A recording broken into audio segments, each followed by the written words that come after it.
The last disease which we will cover is nephrotic syndrome. Nephrotic syndrome is a kidney disorder that causes your body to pass too much protein in your urine. Nephrotic syndrome is usually caused by damage to the clusters of small blood vessels in your kidneys that filter waste and excess water from your blood.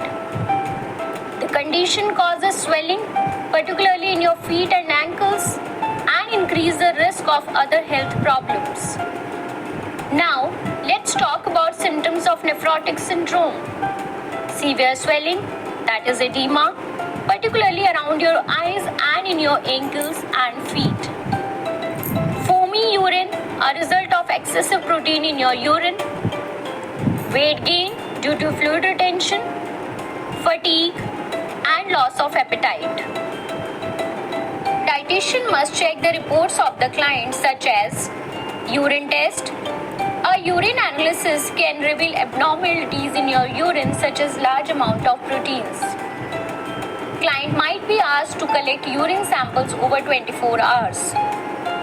Blood test, often associated with an increase in blood cholesterol and blood triglycerides.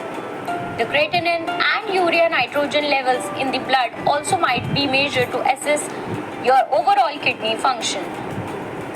Kidney biopsy. Doctor might recommend removing a small sample of kidney tissue for testing. During a kidney biopsy, a needle is inserted through your skin and into your kidney. Kidney tissue is collected and sent to a lab for testing. There are some changes to diet might help in prevention of nephrotic syndrome. Choose lean sources of protein. Plant-based protein is helpful in kidney disease.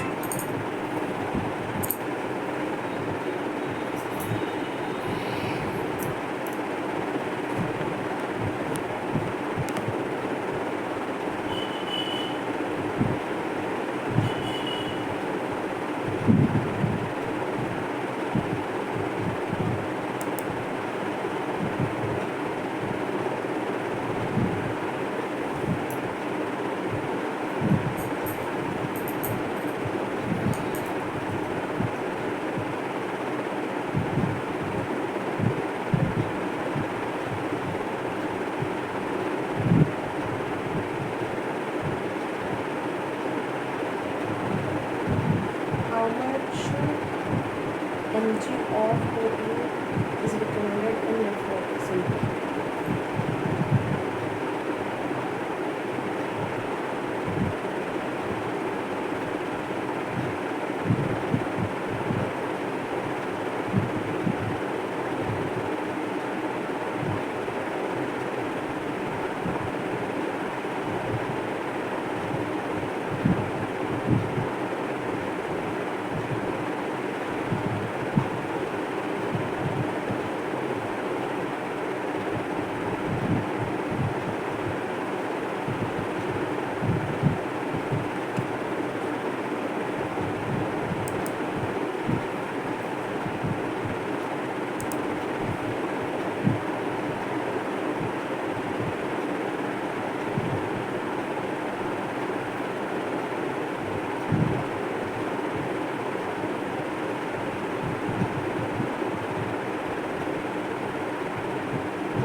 Reduce the amount of fat and cholesterol in your diet to help control your blood cholesterol levels. Eat a low-salt diet to help control swelling. Reduce the amount of liquid in your diet. A dietitian can plan lean meats such as poultry, fish, and eggs. Dried meals such as azuki, lentils, soy, split peas. Soya and soya products like soybean and tofu, nuts, fresh or frozen fruit like apple, berries, pears, pineapple, peaches, etc. Fresh or frozen vegetables like green beans, lettuce, bean sprouts, green onion, cucumber, cabbage, corn and cauliflower. Low sodium canned vegetables, potatoes, rice, tortilla, low sodium bread, pasta, unsalted snacks like nuts and popcorn can be planned. Low salt cottage cheese, low fat milk, heart healthy oils such as olive, canola, safflower are very helpful in nephrotic syndrome. Herbs and spices, vinegar, lemon juice, and no or low sodium seasoning blends can be used. If a recipe calls for garlic salt, substitute with fresh garlic or garlic powder.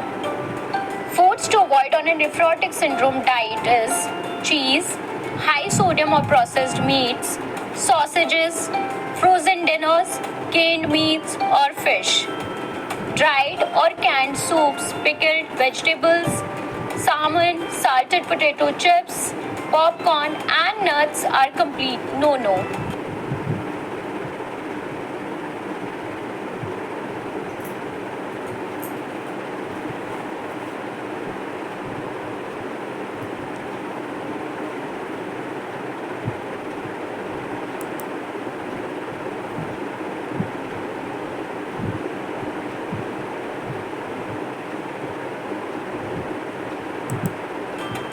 Keep in mind that certain seasonings and condiments are high in sodium, such as MSG, mustard, olives, pickles, and soy sauce.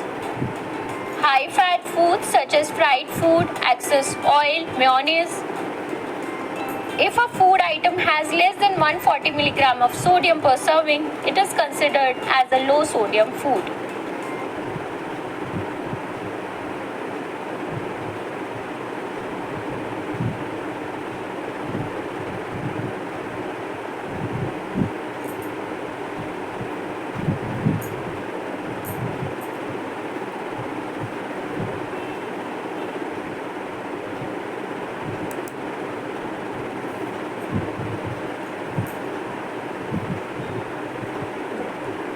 The perfect dietary approach towards nephrotic syndrome is moderate to high protein diet.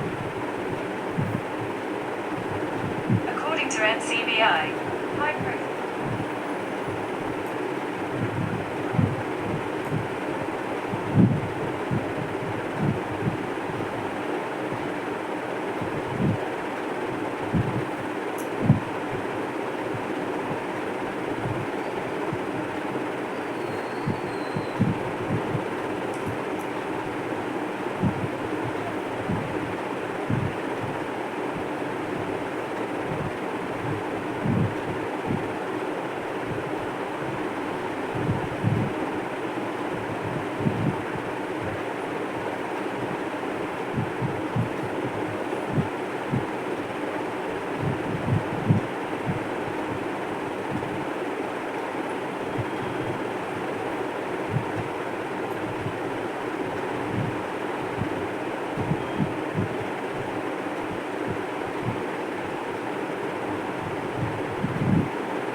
Let's take an example of a case study. Miss Sita, a 56-year-old housewife dealing with menopause since a year.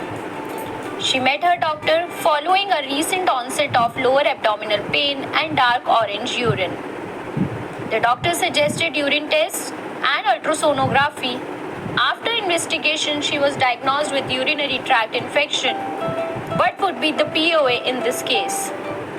In this case, the possible plan of action would be based on this roadmap. That is, doing counseling, checking medical reports, setting correct expectation, nutritional education, planning nutritional diet, monitoring and follow-up.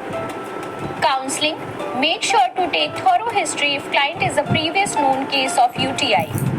Keep a check on their practices to rule out the recurrent UTI. Ask for reports and recent medications, having a weak immune system, family history of UTIs or UTIs during childhood, menstrual history or menopause. Do ask for gut health, anatomical abnormalities of the urogenital tract, bladder dysfunction. In case if there is a history of UTI in your client, make sure to plan detox water since day 1 of your diet plan. Do ask about water intake of your client and guide them how water can help in UTI. Understand about any myths they are practicing to get relief of UTI, like washing genitals with curd as probiotic help in UTI, but if taken orally, not topically. Rather, guide your client about the pH role and use vaginal washes if feasible. Encourage urinary hygiene with mild soap and water. Itching in vagina is not UTI, whereas burning micturition can be a symptom of UTI. Do not confuse incontinence with UTI. Urinary incontinence can be a result of stress, old age, and various pathological conditions related to urinary tract. Guide your client too, if in case they ask. You can suggest Kegel exercise for that. Guide your client never ever hold urine for a longer time. Always check the previous reports and current reports of the client, which is recommended by doctor to check the severity. Set the realistic expectation of the client regarding the weight loss and disease condition. As a dietitian, you should prioritize interventions effectively for optimal health goal. For diet planning, include cranberries, blueberries and raspberries because they can help fight off UTI. Mix 15 ml cranberry juice in 30 ml of water as the patient is in weight reduction. They contain proanthocyanidin, which has been shown to prevent infection-causing bacteria from adhering to the lining of the urinary tract. Consuming foods rich in vitamin C, like oranges and lemon, can also help as they make our urine more acidic, which helps to prevent bacterial growth. Avoid taking too much vitamin C and calcium-containing antacids. Drink a lot of water as it will help to wash off bacteria. Avoid carbohydrates, soda, alcohol, artificial sweeteners and spicy foods in case of UTIs. A dietitian must always check the doctor prescription and test before planning the diet. Depending on the severity, the doctor may suggest types of food to be eaten to prevent strain on kidneys. Monitoring and follow-up. Schedule regular follow-up appointments and to monitor her progress. Adjust nutrition plans as needed and provide ongoing support and guidance. As you have journeyed through the urinary system and its common diseases, it's time to summarize what we have learned. We embarked on our exploration with an introduction to the urinary system, understanding the anatomy and its function.